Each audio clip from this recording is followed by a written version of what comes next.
Hello, everyone, and welcome to our presentation. This is Kevin Horner from Galligan and Manning. I'm going to be joined by Claire Horner from the Baylor College of Medicine. We today are going to be talking about advanced care planning for healthcare and finances.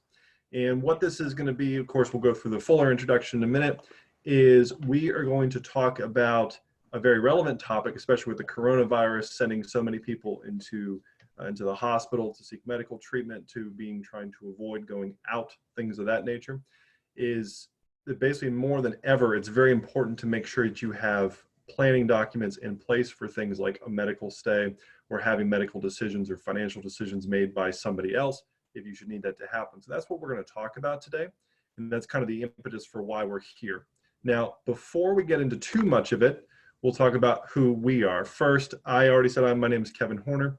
I'm an estate planning and elder law attorney. I practice at the firm of Galligan and Manning. We're in the Montrose area of Houston. I've been practicing for well over 10 years at this point, have admittances in multiple states. I've done a lot of presentations, shows, etc. A lot of these kinds of things, which we'll certainly get into. So I just want to say, first of all, thank you all for being here. And then my wife here, who's also going to introduce herself. Hello. Sorry, we appreciate your patience with the technical difficulties with broadcasting from home. Certainly we're social distancing. You can tell there's a bit of a height difference, so we need to change the camera a little bit. I'm Claire Horner. I'm an assistant professor in the Center for Medical Ethics and Health Policy at Baylor College of Medicine, and I'm also a clinical ethics consultant at Baylor St. Luke's Medical Center. So I frequently talk with physicians and patients and families about issues such as who's the right person to make decisions, how do we determine goals of care for patients, how do we essentially help patients to make their own medical decisions in advance when they can't make them when they get sick.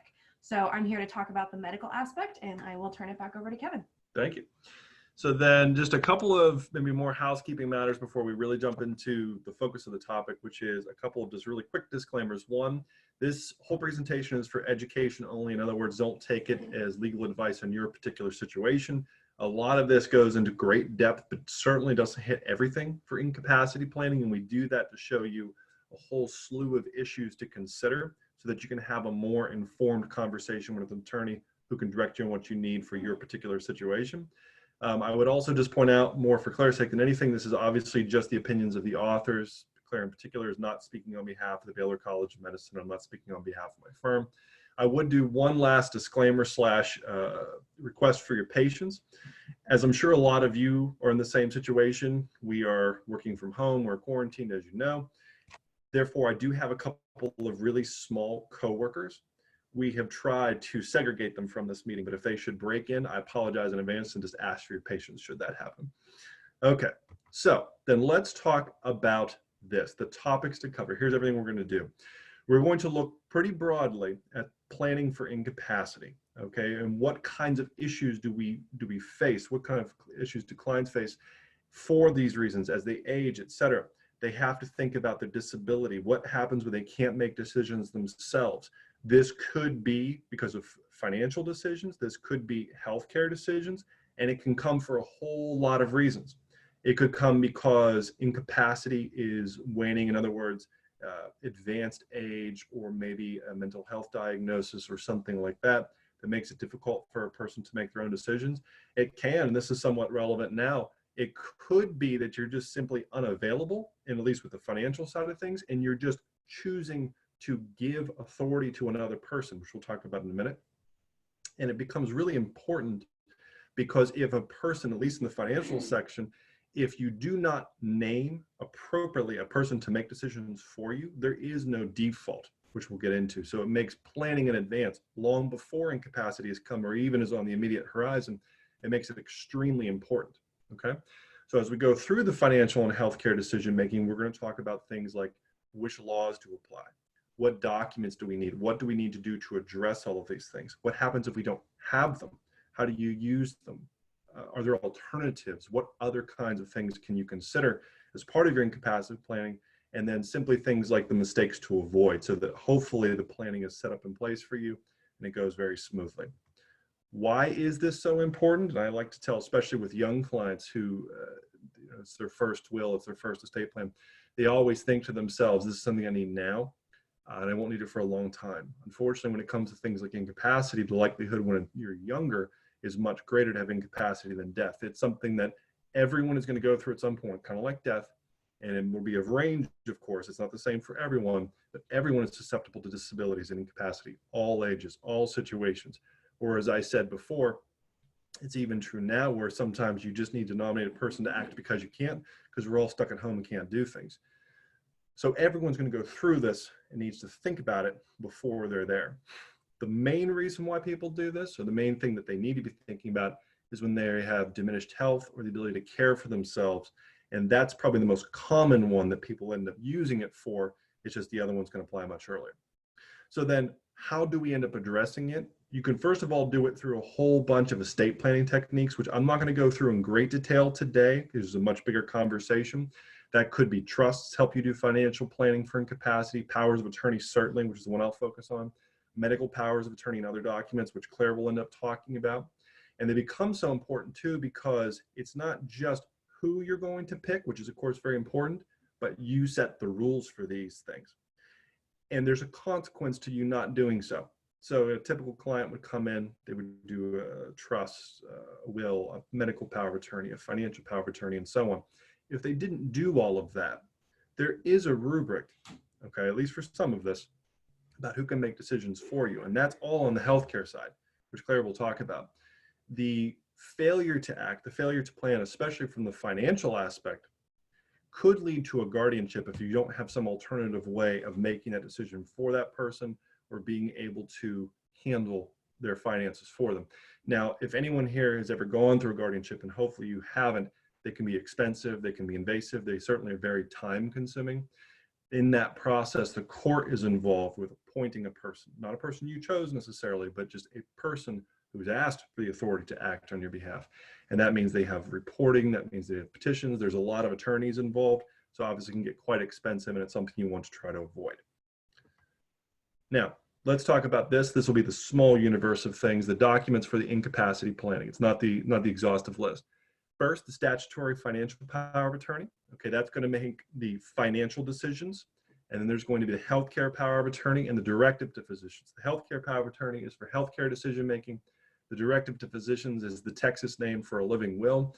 It's for healthcare decision making about life-sustaining treatment. Claire will go through those two. So let's talk about the financial power of attorney. This is one of those documents, you know, I of course believe that everyone should have a full and complete estate plan, because I've certainly seen what happens when you don't. But a financial power of attorney is one of the easiest and most obvious ones to start at, because incapacity can affect everyone. It's also not as complex necessarily as asking questions about, who do I leave this piece of property to? I have these encumbered pieces of property. This is a more complicated situation. This has a lot of authority and can be quite legally complex, but it is focused on who do you put in charge and what are their rules, okay? I also highlight here that this is called a statutory financial power of attorney. This is the modern trend in pretty much most states for incapacity law, where the power of attorney is heavily set for you and planned for you in the Texas laws. So there are several laws that say this power of attorney needs to address this, and it should say exactly this language, and you pick one of these and so on. And therefore, it's very important to make sure that you have one that's done by an attorney that's right.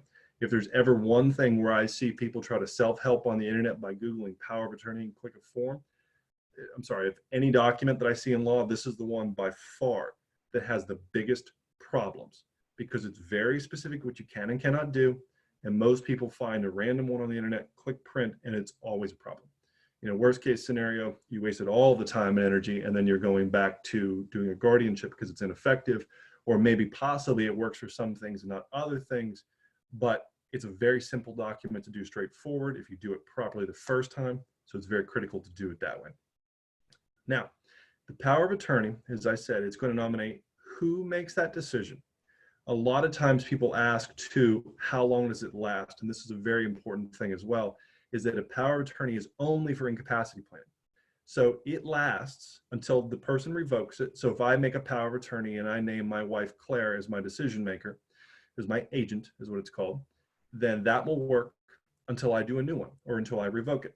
If a court had to get involved and appointed a guardian, even though I had a power of attorney, that can revoke my power of attorney for me. The presumption is there's something bad about the agent who I chose. Or if all of my agents resign, in other words, I name her and I name 3 other people as the successors to her, and they're all unwilling to serve, all incapable of serving, all passed away or whatever, I have no one left, and the power of attorney is ineffective. And the last one, the one people always forget about, is death. It is an incapacity document. It works when you can't act by yourself. Once you've passed away, it has no longer any validity. You can't give that authority to somebody else because you can't exercise it yourself either. So instead, that's where the will or the trust or whatever picks up post-death. Now, a couple of terms, and I'm going to try to avoid them, but it does come up, it's kind of unavoidable, is these terms. One, the principal. That's the person who creates the power of attorney. That's me in the example I gave, where I'm the principal giving my wife Claire, naming her in my power of attorney document. She would be the agent. She's the person who I appointed to make those decisions for me.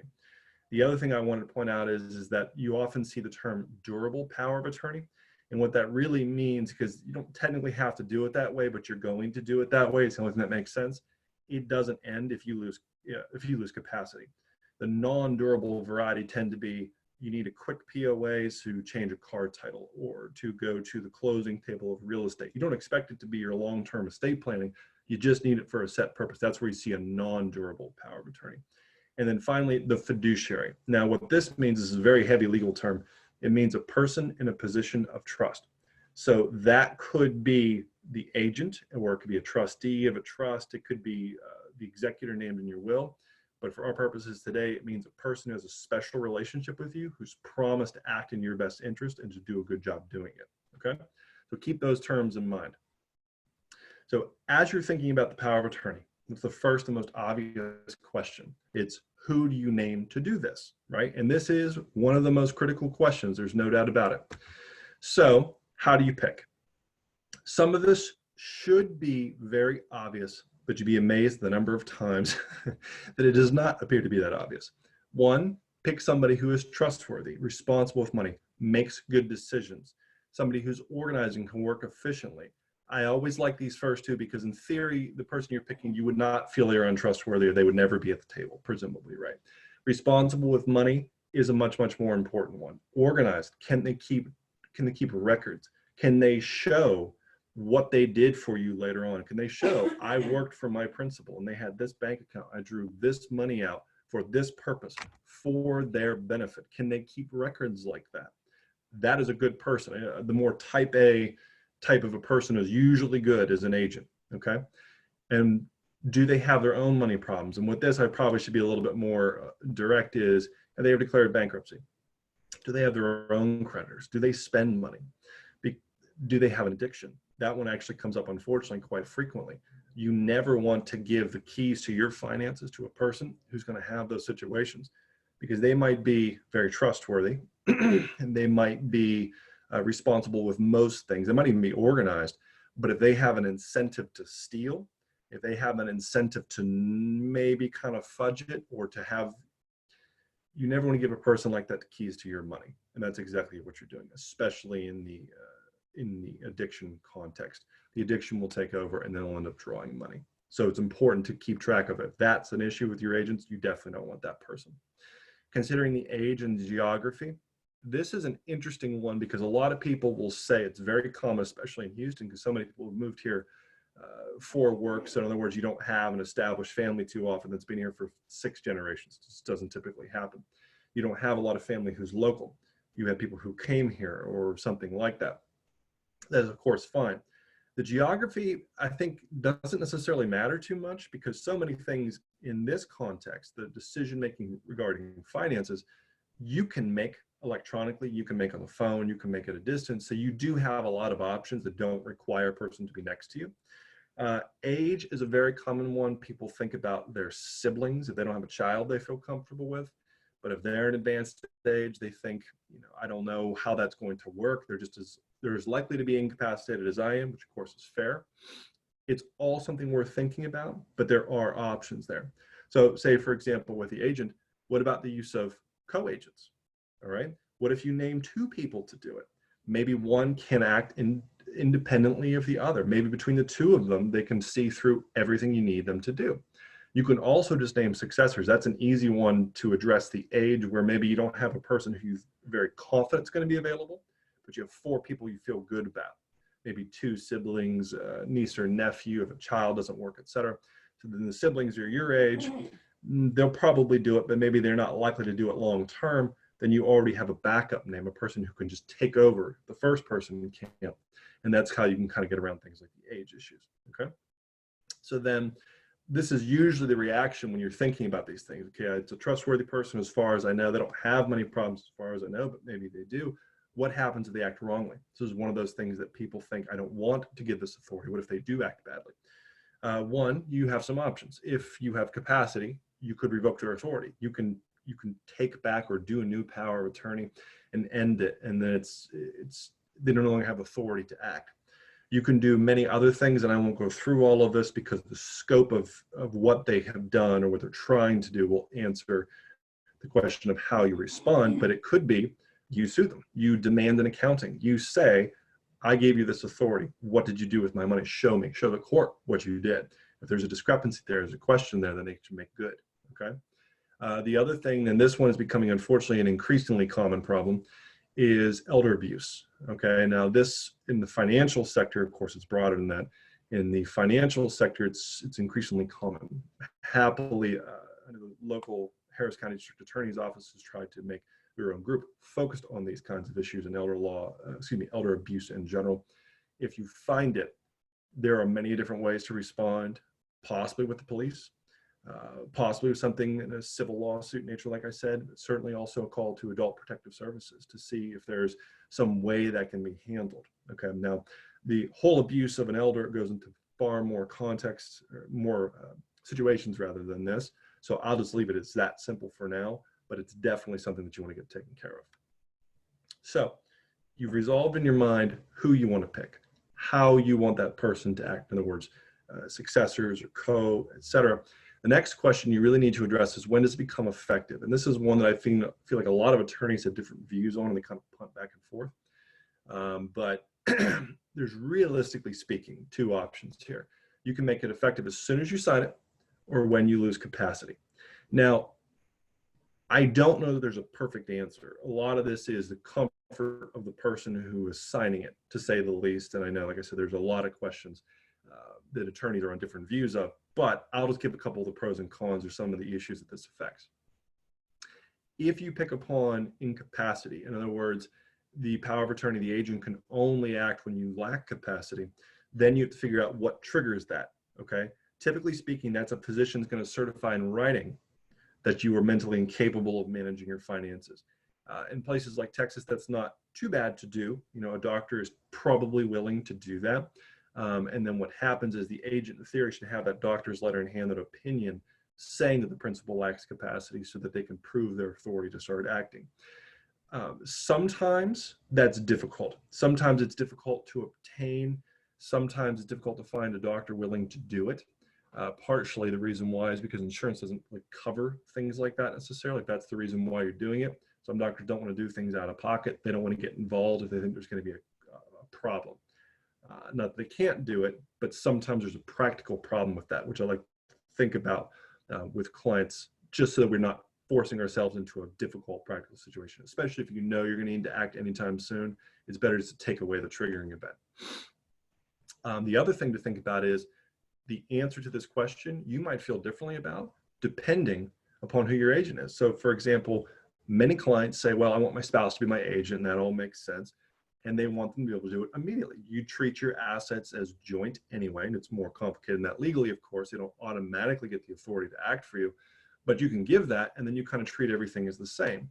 Well, your successor is maybe a nephew because you don't have children, or maybe the child is just not who you really want this to do, or you don't want them to get involved in your finances yet. You'd rather keep your financial world separate from theirs.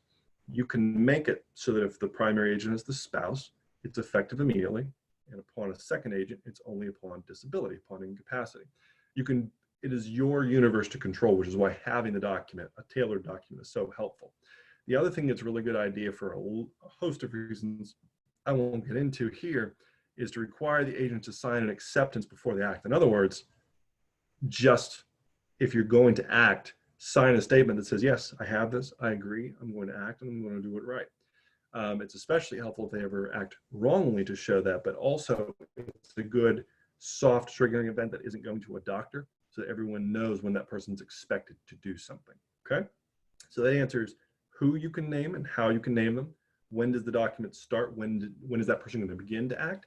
Next big question is, what can they do? All right, now this is where a lot of the tailoring really comes into things. So what powers can you give? Now, if you can kind of see on the right side of this slide, that's just literally a copy and paste from the statute. I always tell this to clients is that's the alphabet soup of powers. It's an A through N really, and then O is incorporating A through N. Those are the standard powers. Most people are going to pretty much initial the O to incorporate every power there. Real property transactions, you would want that, right? If you're going to have two people on a deed, one person ages and becomes incapacitated, how do you sell that person's portion of the property? You don't, without a power of attorney. Handle that. Banking and other financial institutions, that's the other obvious one. You want to be able to go to the bank. Claims litigations certainly happens. Benefit planning, that's a big one, especially when you have an advanced age incapacity. Medicare, Medicaid are much more likely to be needed.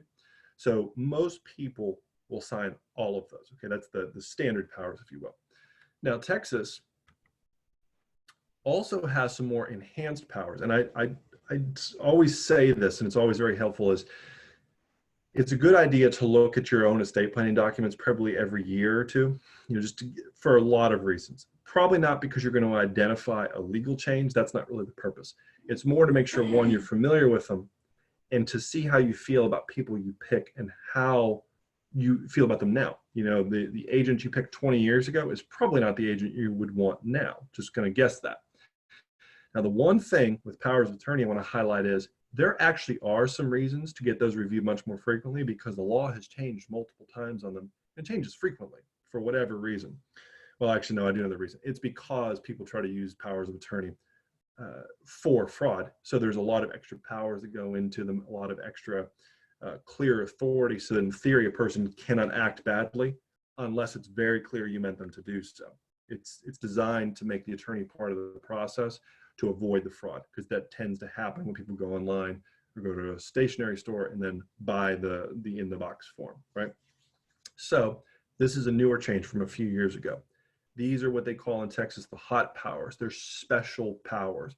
You don't have to authorize them, okay? Now, I will say as a caveat to this, this is one you want to go through with your attorney and make sure you're clear about what you're signing and why.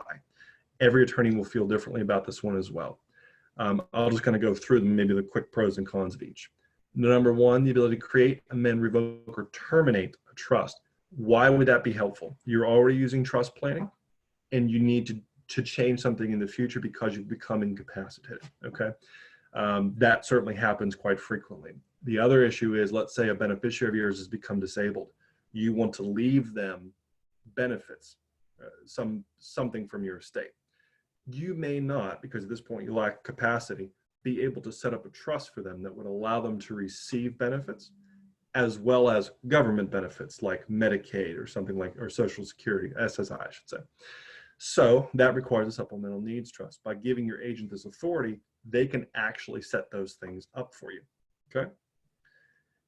The second one is the make a gift. And this one is one that people, there's a ton of variety. Some people refuse, they hate the concept of even having a child, maybe someone not a spouse, most people are okay with the spouse, having any kind of authority to make a gift. I do, however, want to highlight a couple things with this one because this one's important. You can consider who can make the gift, which agents, not all of them have to have this authority. You can consider who they give it to. Maybe you limit it to the spouse. Maybe you limit it to your kids, or I should say really to your descendants, your line, if you want to do that. Maybe only to charities.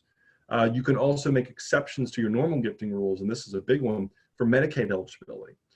For anybody who looks at long-term Medicaid needs, like a nursing home Medicaid, a lot of the strategies become eligible for Medicaid involve making very specifically planned gifts. A lot of time when I do that, I have the problem of if I didn't do the power of attorney, gift giving is not authorized. There's no way to actually enact that plan. Money is lost to the family because you can't avail yourself of all those plans. It's a reason to think about having a gifting as part of your power of attorney. Tax planning. Not too many people have this problem, but if you've heard of the estate tax, it has a huge exemption. You have to have about $11 million before you will pay anything. If you have a spouse, they also have their own $11+ million exemption. Not many people have that problem, admittedly, but it's also higher than it's ever been by far.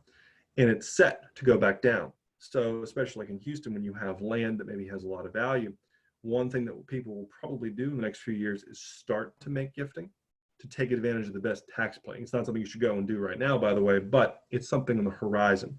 And like I said, with the power of attorney, you want that authority so when the time comes, they can use it. So sometimes it's a good idea to have things like tax planning, gifting for tax planning, or even for trust funding, retitling assets to make sure things avoid probate if that's your goal. The other two I'll say, because this one's definitely an interesting issue, is the rights of survivorship and beneficiary designations. So for example, creating certain kinds of deeds you might need survivorship for. Beneficiary designations is to make sure things like life insurance, IRAs, et cetera, are all set up. Those two both go to being able to complete estate planning. And the last one is delegated authority grants under power of attorney. That is let's say you have a distant agent, but for some reason they need to be on the ground here with you in Houston for something. Not everything, just that one thing they can't do. In theory with this, they can delegate that authority to act as agent for that specific purpose. It's a way of allowing them to spread out the labor of what they're doing while still being responsible for what everyone does. Okay, so it's just kind of a practical solution for some people like that. Okay, so there's a couple other issues with powers of attorney, and then we get into a couple of alternatives.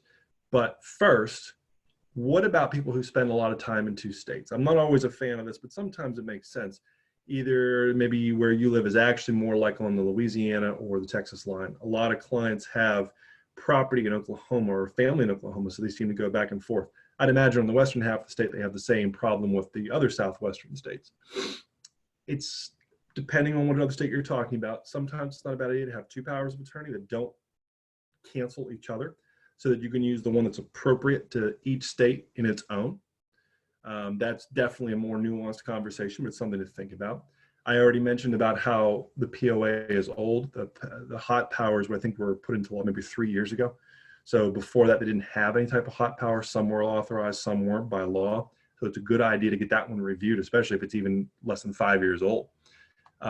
Where do you sign it? This is an interesting one, especially during the coronavirus, because literally under Texas law, where you are when you sign that document affects what authority you have.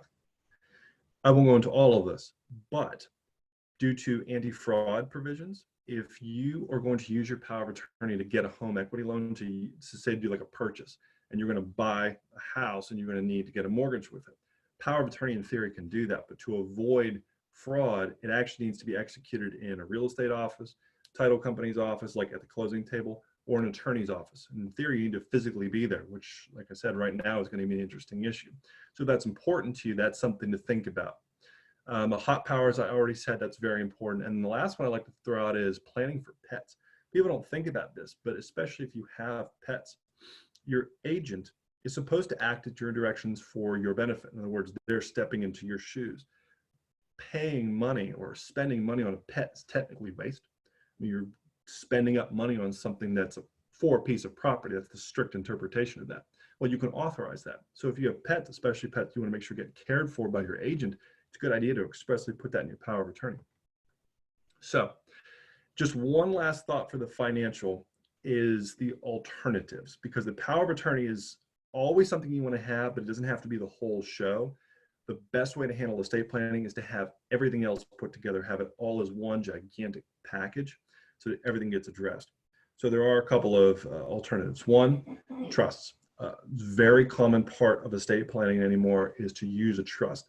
So say, for example, with a living trust, most people do it so that the trust will own assets and thereby avoid probate. That's a separate question, separate presentation, and a good one, but a separate question. For now, what matters is if you have a trust and you are the trustee, the person in charge of it, you can have it own your assets for whatever reason, probate avoidance, tax planning, whatever. But if you become incapacitated, you can't be trustee. The trust is a very good mechanism for you to step down and have a person you've already named as your successor step in, just like a power of attorney.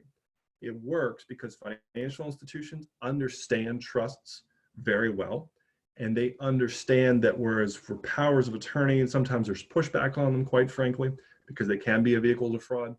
With a trust, there's really no mechanism to reject it.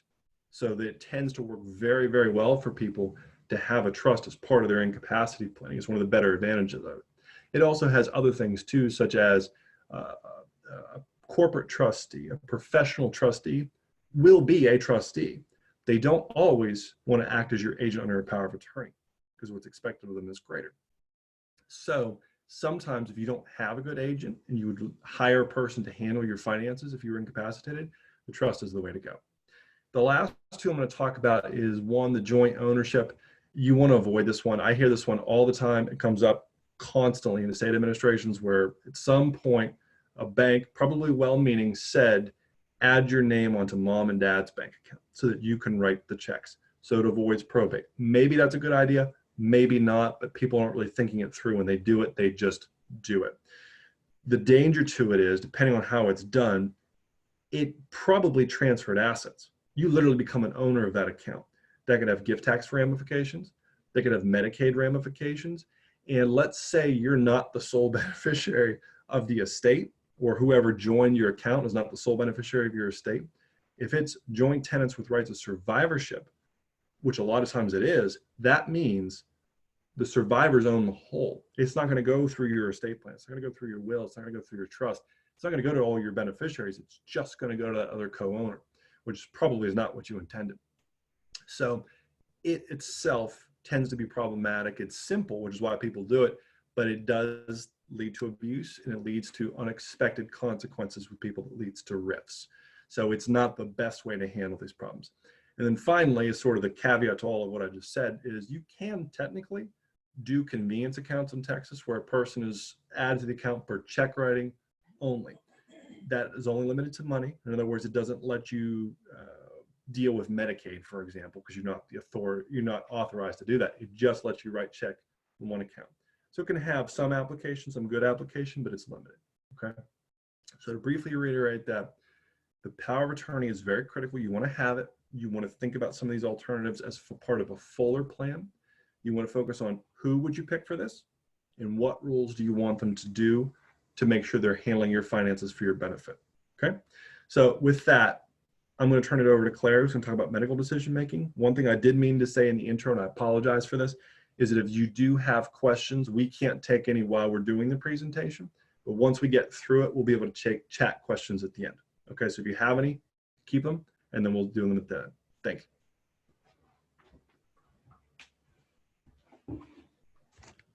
All right, thank you very much, Kevin.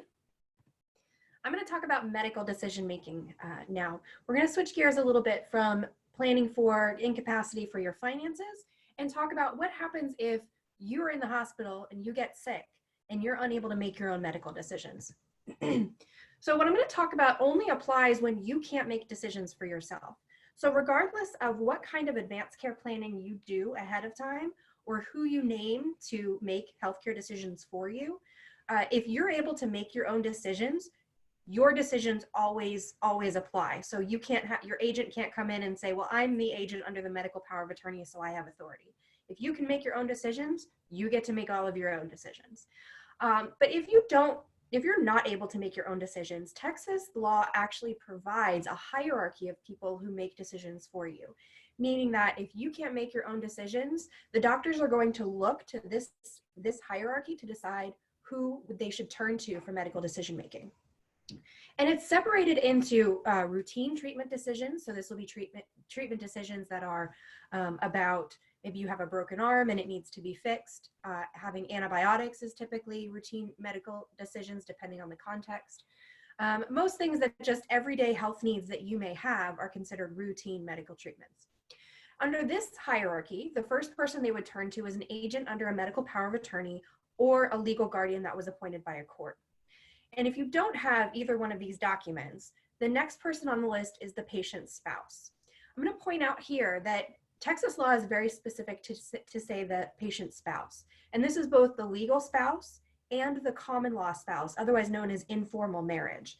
And there are actual legal requirements for that, which I will go through a little bit later. But generally, the patient's domestic partner, or maybe a live-in girlfriend or boyfriend, does not count under this hierarchy, and in fact is not on the hierarchy at all.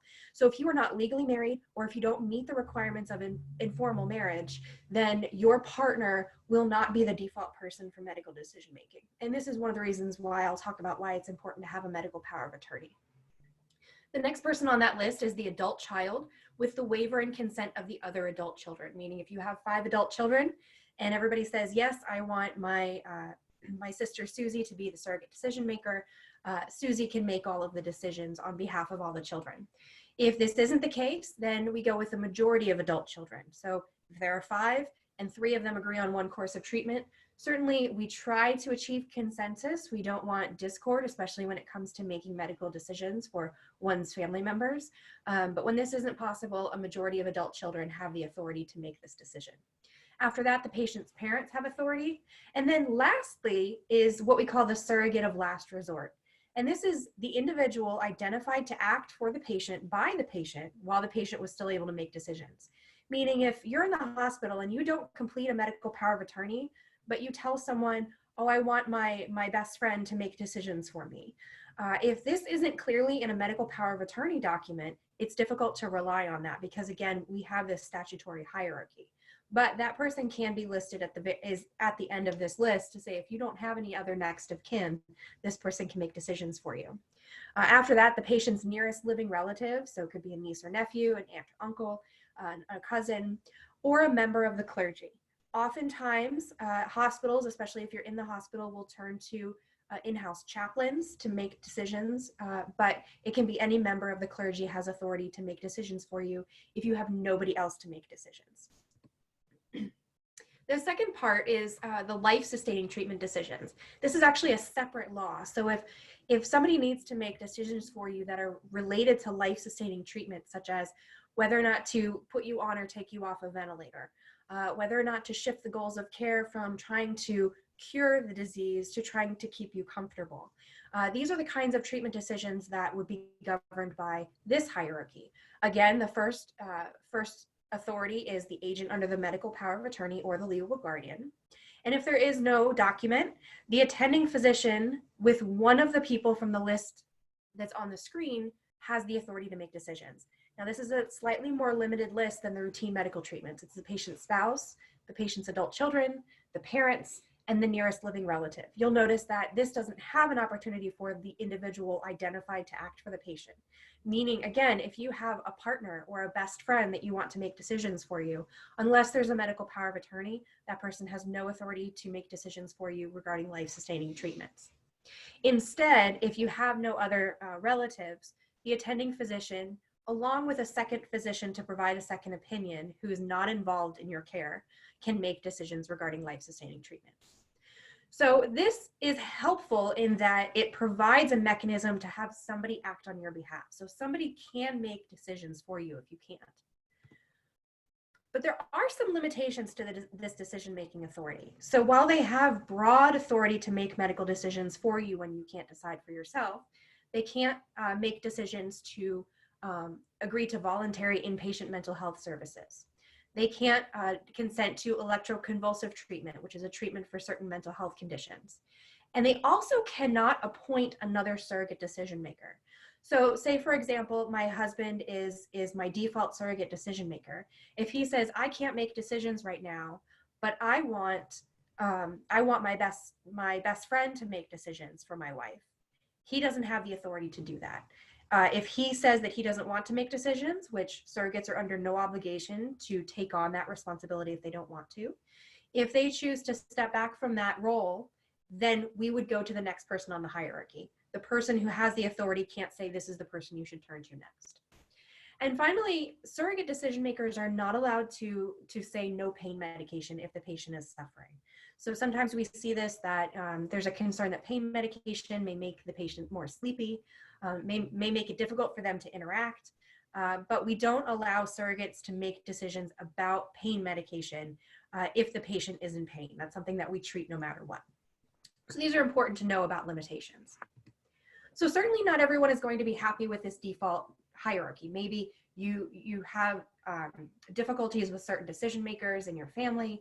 You may be estranged from parents or children or siblings, and you don't want them to make decisions for you under any circumstances. This is where a medical power of attorney is really key. And I advise anyone to sign a medical power of attorney and identify a person to make decisions for you, but especially right now with coronavirus. We're seeing that it's affecting people of all ages. Individuals who are in their 20s and 30s, in addition to people who are in their 60s, 70s, and 80s. Everyone needs to plan for who to make medical decisions for them in case they get very sick. This is very, very important. It names the person you want to make your healthcare decisions for you, and it bypasses the statutory hierarchy. So if you don't want your parents making decisions for you, you get to say they're not on the hierarchy because I've named my own agent. And I've shown you a sample page from the statute here. You can see what it looks like. Ideally, you want to pick someone, you want to pick an agent and a successor agent as well, so you have multiple people. And again, there are limitations to this power as well. Again, they cannot consent to voluntary inpatient mental health services, electroconvulsive treatment, just like the statutory hierarchy. They also cannot consent to certain psychosurgeries. They cannot consent to abortion, and they can't consent to any kind of neglect of the patient through omission of care that's intended for comfort. Again, they can't say, withhold pain medication or withhold medication that would help with anxiety. There are limitations to what they can and cannot consent to.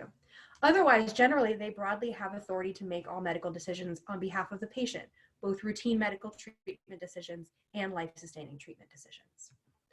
So how do I even begin to pick? Do I just pick the person who's closest to me? And you really, much like the financial power of attorney, you want to pick someone that you trust. But more importantly, you want to pick someone who knows you well, who knows who you are, what your values are, what your goals are, how you view your own quality of life, and your own medical wishes. You want to pick someone also that you know can honor your wishes.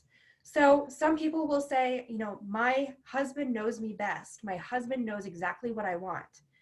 But I know that when the time comes, he's not going to be able to say, no, take her off the ventilator. He's not going to be able to make that decision because it will be too emotional. So you want to pick someone not only who knows you well, but that you know is going to be able to give voice to your wishes and be able to make those difficult decisions in the way that you want them to be made.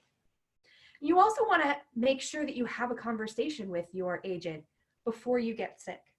So having a conversation now while you're healthy to say, if I ever got sick, if I had a terminal illness, or if I was on a ventilator, here's what I would want. I would want to be on a ventilator as long as possible. Or I would not want to be on a ventilator. I want to give it a try. And if it doesn't work, I don't want a tracheostomy, which is a tube that goes through the throat. Or I would not want a feeding tube. Or I would or would not want dialysis. Another important question is I would or would not want to live in a nursing home. So sometimes we're trying to figure out treatment decisions in the hospital. And we know that regardless of what happens, the best case scenario is that the patient will live in a long-term care facility for the rest of their lives and not be able to return home. Those decisions can be very difficult, but if we know how you feel in advance about living in a long-term care facility, that can really help your family members or your agent to make those decisions. So it's really important to have those conversations. There are some limitations about who you can choose to be your healthcare agent. You cannot choose your healthcare provider. You can't say my primary care physician should be my healthcare agent. You also can't choose an employee of your healthcare provider unless they are your relative.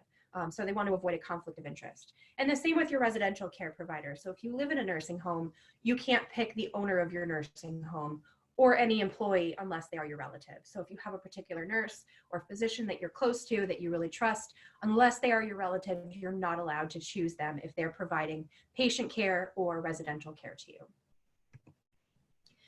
A second document that often goes hand in hand with the medical power of attorney is the Directive to Physicians, which is also known as the living will. And it describes the specific care you do or do not want at the end of life.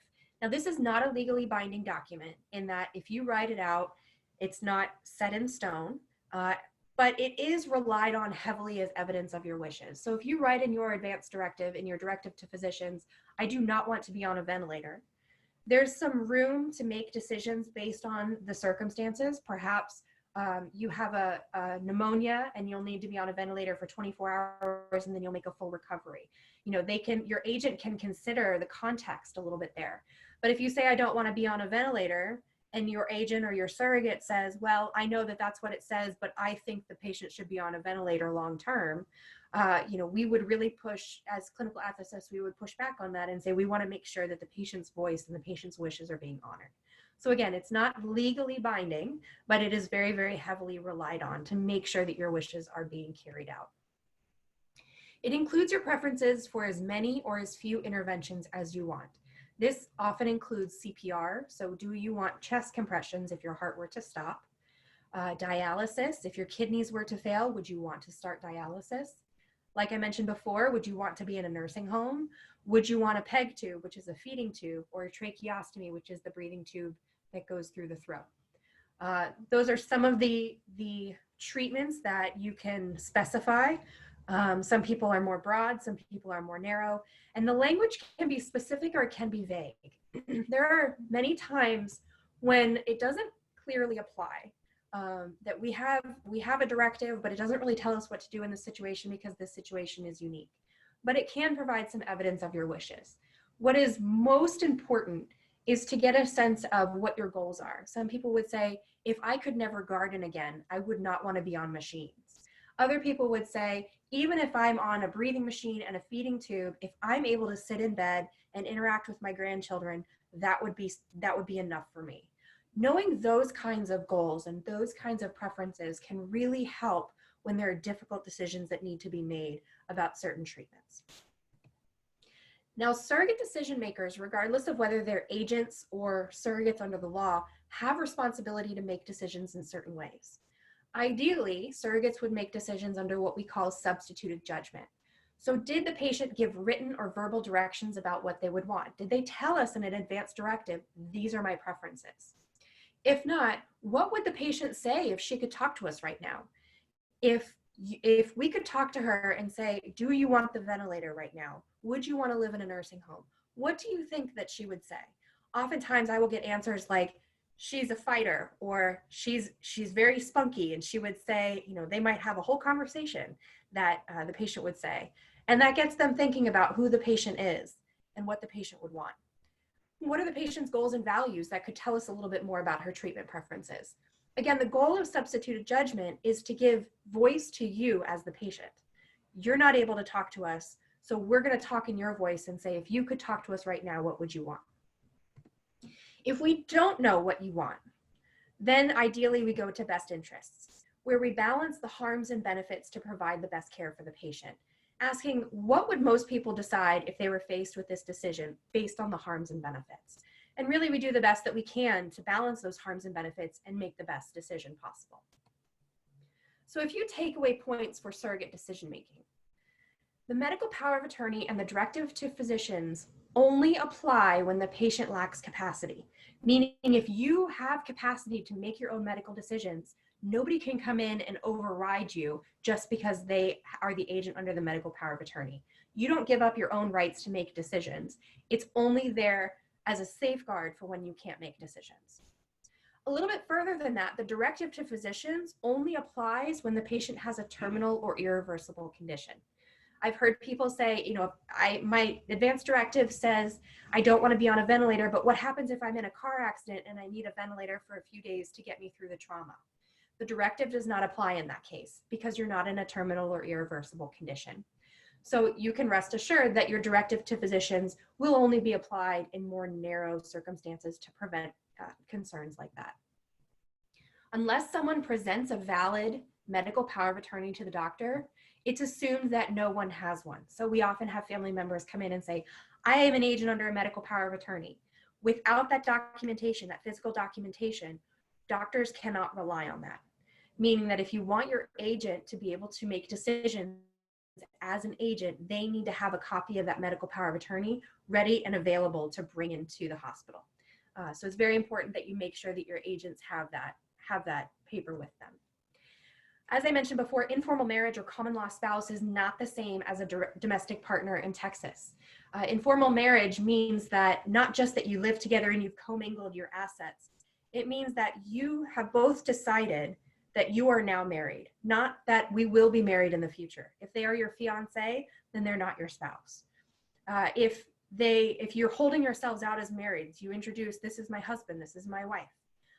If you're holding yourselves out to the public as married, and you also live together and live as a common single unit, then you meet the standards of informal marriage and common law spouse.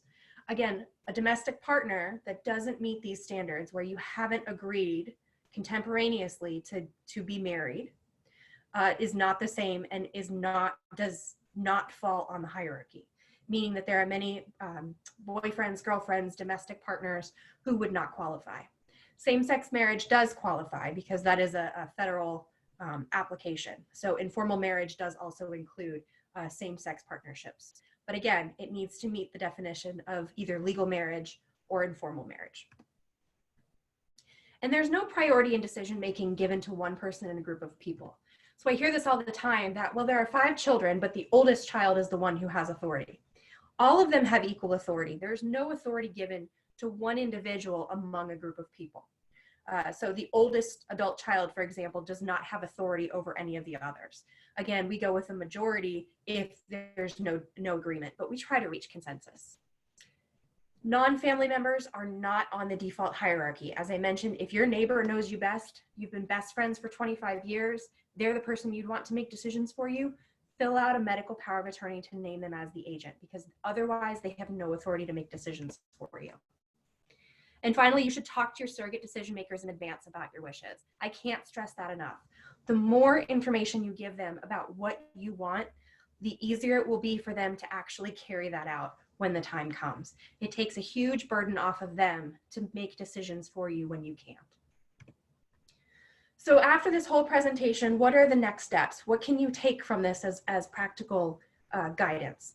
First, pick a person that you trust to make your financial or medical decisions if you can't. Now, it doesn't have to be the same person. You may have one person that you trust for financial decisions and a different person that you trust for medical decisions. But certainly pick someone that you trust for each one of those roles. And try to pick more than one person so that you have a backup. There may be a situation where your healthcare agent is in the hospital at the same time that you are. Who is the person that we can turn to when the first agent is not available? You also want to have a conversation with your healthcare agent or your family about what's important to you and what treatments you would and would not want if you were very sick. Again, this is very important, especially in the context of coronavirus. We're talking about a respiratory condition that many people need a ventilator for. Is that something that you would want if you got sick enough to need a ventilator? Also, if you have other chronic health conditions, such as cardiac heart conditions, or maybe you're already on dialysis, talk to your doctor about what specific treatments are likely given your circumstances. So there may be different kinds of life-sustaining treatments that are unique to you and your chronic conditions. So I encourage you to talk to your doctor about what specifically you could plan for that might be a little bit more specific to your own healthcare needs. And finally, talk to an attorney if you have any questions about these documents or other issues related to advanced care planning. Oftentimes, there are many people who are well-meaning in helping to complete these documents, but they may not understand the ins and outs of medical decision-making or of financial planning. So it's very important to talk to somebody you know and trust who has this information and can help you with these.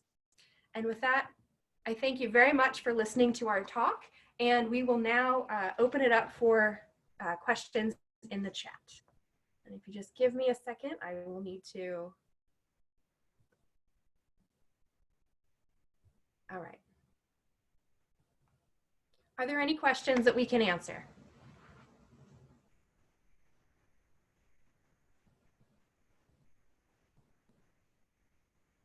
So we had one question already. Will this recording or the slides be shared or posted? And yes, the presentation will be recorded and shared after.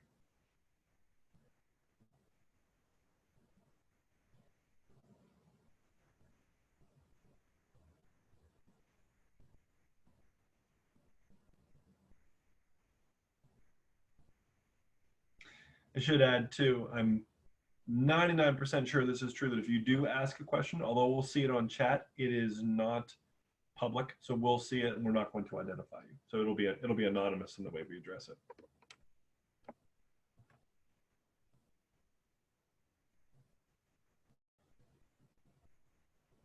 You may also, if you're having difficulty with chat, use the raise your hand feature to be able to indicate that you would like to ask a question.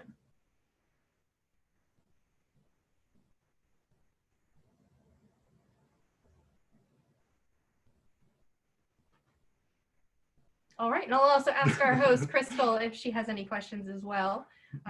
Certainly, we're happy to take follow-up questions afterward. If you email the organizers, I'm sure they can pass those along.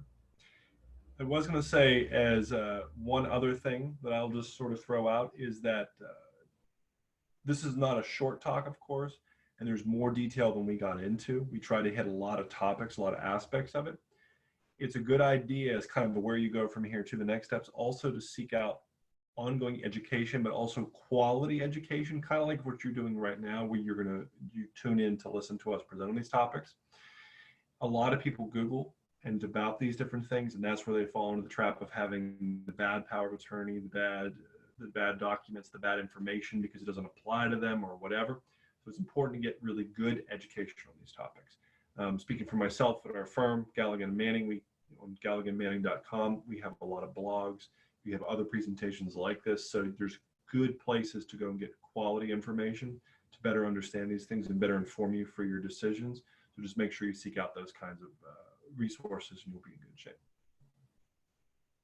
Okay.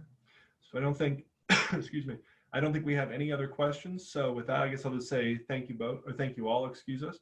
And thank you very much for joining us. I hope all of you and your families stay healthy and well as we all get through the coronavirus in the next coming months. And thank you very much for listening. Thank you.